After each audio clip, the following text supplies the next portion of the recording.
हम कई वर्षों से डीएवी स्कूलों में कॉन्ट्रैक्चुअल बेसिस पर कार्य कर रहे हैं। हम आपसे जानना चाहते हैं कि यह जो डीएवी द्वारा आयोजित सीबीटी है, क्या यह क्वालिफाइंग टेस्ट है या स्क्रीनिंग टेस्ट? क्या बिना घोषित नियमों और बिना किसी सर्कुलेटिंग एलिमिनेशन फॉर्मूला के किसी को क्वालिफाइड या नॉट क्वालिफाइड घोषित करना उचित है? बहुत ही महत्वपूर्ण और सार्थक प्रश्न है आपका। सबसे पहले ये स्पष्ट कर लेना चाहिए कि क्वालिफाइंग टेस्ट और स्क्रीनिंग टेस्ट में बेसिक डिफरेंस क्या है। देखिए, क्वालिफाइंग टेस्ट वह टेस्ट होता है जिसमें प्री डिसाइडेड क्वालिफाइंग मार्क्स तय किए गए होते हैं। इसका उद्देश्य केवल ये देखना होता है कि कैंडिडेट जो है वो मिनिमम टीचिंग करने की योग्यता रखता है या नहीं। जैसे सीटीईटी टेस्ट है जो सीबीएसई करवाता है, इसमें टीचर की मिनिमम कॉम्पिटेंसी को प्रमाणित किया जाता है, जो और जिसमें क्वालिफाइंग मार्क्स पहले से घोषित होते हैं, और जो कैंडिडेट मिनिमम रिक्वायर्ड मार्क्स प्राप्त कर लेता है उसे सर्टिफिकेट जो है या मार्क्स लिस्ट जो है वो जारी कर दी जाती है। ये केवल एलिजिबिलिटी निर्धारित करता है, सिलेक्शन नहीं। दूसरा देखते हैं स्क्रीनिंग टेस्ट का उद्देश्य क्या होता है। इसमें एप्लीकेंट्स की संख्या शॉर्ट लिस्ट करनी होती है। मेरिट लिस्ट के आधार पर लिस्ट बनाना अनिवार्य होता है। यह किसी स्पेसिफिक पोस्ट के लिए ही किया जा सकता है। इसमें नॉर्मली सर्टिफिकेट जारी नहीं होता। इसमें स्पष्ट मेरिट बेस्ड एलिमिनेशन फॉर्मूला होता है। अब प्रश्न ये उठता है कि डीएवी सीबीटी किस श्रेणी में आता है? ये क्वालिफाइंग टेस्ट है या स्क्रीनिंग टेस्ट है? ऐसा प्रतीत होता है कि दोनों ही टेस्ट्स की कुछ कुछ चीजें सीबीटी डीएवी सीबीटी के अंदर मिला दी गई है, जिसकी वजह से जो स्पष्टीकरण नहीं हो रहे हैं और दुविधा जो है और परेशानी जो है वो टीचर्स के लिए और बाकी एप्लीकेंट्स के लिए बनी हुई है। डीएवी सीबीटी में जहां एलिजिबिलिटी भी तय की जा रही है, शॉर्ट लिस्टिंग भी की जा रही है, लेकिन क्वालिफाइंग मार्क्स जो है वो सार्वजनिक नहीं किए जा रहे। एलिमिनेशन फार्मूला भी घोषित नहीं है। शॉर्ट लिस्टिंग का तरीका पारदर्शी नहीं है। कितनी मेरिट लिस्ट जारी होती है यह भी स्पष्ट नहीं है। If the rules are not pre-decided and are not made public, then it is bound to raise questions on the principles of transparency. Sir, कितनी मेरिट लिस्ट निकाली जाती है? 2, 3, 4?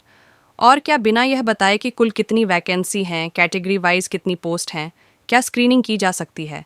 क्योंकि हमें यह भी पता चला है कि कैटेगरी वाइज वैकेंसी डेटा घोषित नहीं होता है, प्री डिसाइडेड रेशियो भी घोषित नहीं होता और फिर परिणाम घोषित कर दिया जाता है। क्या यह उचित है? देखिए, यदि कोई संस्था स्क्रीनिंग टेस्ट आयोजित करती है तो उसे 3 बातें पहले स्पष्ट करनी चाहिए। Total vacancies, category wise breakup of the vacancies और शॉर्ट लिस्टिंग रेशियो। इसका मतलब यह हुआ कितने पोस्ट के लिए कितने उम्मीदवार सीबीटी क्वालिफाई होंगे। उदाहरण के तौर पर यदि 10 पोस्ट हैं तो क्या उसके अगेंस्ट हम 30 लोगों को क्वालिफाई घोषित कर रहे हैं, 40 को, 50 को? ये स्पष्ट होना चाहिए। ये रेशो जो है प्री डिसाइडेड और सार्वजनिक होनी चाहिए। यदि ये पहले से तय नहीं है, then the whole scheme of selection process it becomes discretionary.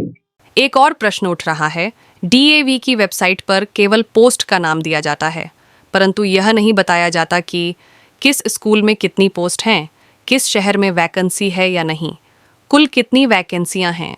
ऐसी स्थिति में यदि कोई उम्मीदवार सीबीटी क्वालिफाई कर ले और उसके शहर में वैकेंसी ही ना हो तो उसका क्या होगा? ये एक गंभीर एडमिनिस्ट्रेटिव प्रश्न है। देखिए, यदि वैकेंसी डाटा पूर्व घोषित नहीं है, रेशो पूर्व निर्धारित नहीं है, कैटेगरी वाइज ब्रेकअप उपलब्ध नहीं है, शॉर्ट लिस्टिंग फॉर्मूला सार्वजनिक नहीं है, मल्टीपल मेरिट लिस्ट्स की स्पष्ट नीति नहीं है, तो ये स्कीम ट्रांसपेरेंसी पर पूरी तरह खरी नहीं उतरती है। ऐसी स्थिति में ये कहा जा सकता है कि प्रक्रिया में कंसिस्टेंसी और ट्रांसपेरेंसी की आवश्यकता है। सर, क्या अन्य संस्थाएं भी कॉन्ट्रैक्चुअल टीचर्स के लिए ऐसा सीबीटी आयोजित करती हैं? देखिए, उदाहरण के तौर पर केंद्रीय विद्यालय संगठन है, तो केवीएस जो नियुक्तियां, जो रेगुलर अपॉइंटमेंट्स हैं, वो केवल उसके लिए ही सीबीटी आयोजित करवाते हैं। लेकिन कॉन्ट्रैक्चुअल टीचर्स की नियुक्ति के लिए कोई सीबीटी जो है ना तो केंद्रीय विद्यालय करवाता है, ना और कोई संगठन देश के अंदर करवाता है।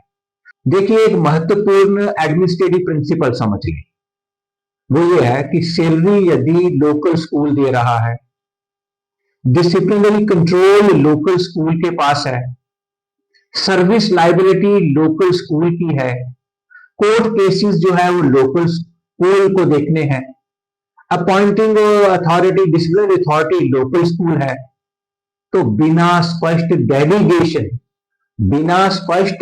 डेलीगेशन के सेंट्रल लेवल पर शॉर्ट लिस्टिंग करना एडमिनिस्ट्रेटिव पॉइंट ऑफ व्यू से प्रश्न खड़े करता है।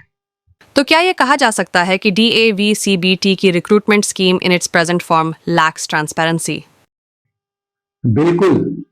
यदि एलिमिनेशन फार्मूला सार्वजनिक नहीं है, यदि शॉर्ट लिस्टिंग का आधार स्पष्ट नहीं है, तो निश्चित रूप से ये ट्रांसपेरेंसी और नेचुरल जस्टिस के सिद्धांतों से मेल नहीं खाता।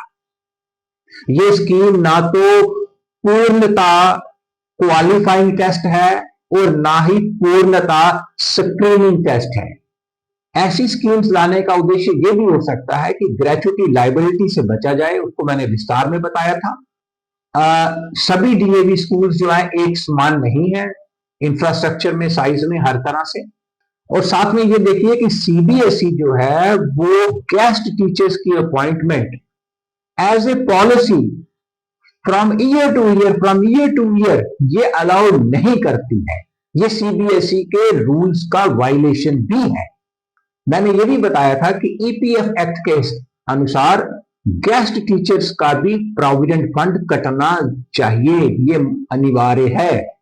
और ये भी बताया था कि इनकम टैक्स एक्ट के हिसाब से अंडर सेक्शन 194J टीचर से टीडीएस नहीं काटा जा सकता। और एक प्रश्न ये भी है कि यदि सीबीटी पैन इंडिया है, डीएवी सीबीटी यदि पैन इंडिया है, तो इसकी प्रोविजनल एलिजिबिलिटी कार्ड जो है वो that is acceptable in one school only, but if the candidate wants to shift to another school, then it is not applicable. Career graph की मैंने बात बताई थी कि उसमें 20 मार्क्स का करियर ग्राफ की बात थी, लेकिन उसमें से एक्सपीरियंस का कॉलम ही डिलीट कर दिया गया। पोस्ट स्कूल्स एडवर्टाइज कर रहे हैं, कौन सी पोस्ट रेगुलर है, कौन सी कंट्रेक्चुअल है, कौन सी गेस्ट फैकल्टी पे है, उसका पे स्केल कितना होगा, नंबर ऑफ पोस्ट कितनी होगी, कुछ भी एडवर्टीजमेंट्स में क्लियर नहीं किया जा रहा। इससे ये स्पष्ट हो जाता है कि जो डीएवी की सीबीटी टेस्ट की स्कीम है वो अपने आप में बहुत से प्रश्न चिन्हों से घिरी हुई है, और उसका स्पष्टीकरण यदि कभी कोई दे सकता है तो वो डीएवी प्रबंधन है। तो मेरी अपील रहेगी लोगों के, स्टेक होल्डर्स के लिए, हित के लिए, और डीएवी स्कूलों के और डीएवी प्रबंधन के खुद की इमेज के हित में कि इन चीजों का स्पष्टीकरण जो है वो सार्वजनिक किया जाना चाहिए। आप सबका धन्यवाद।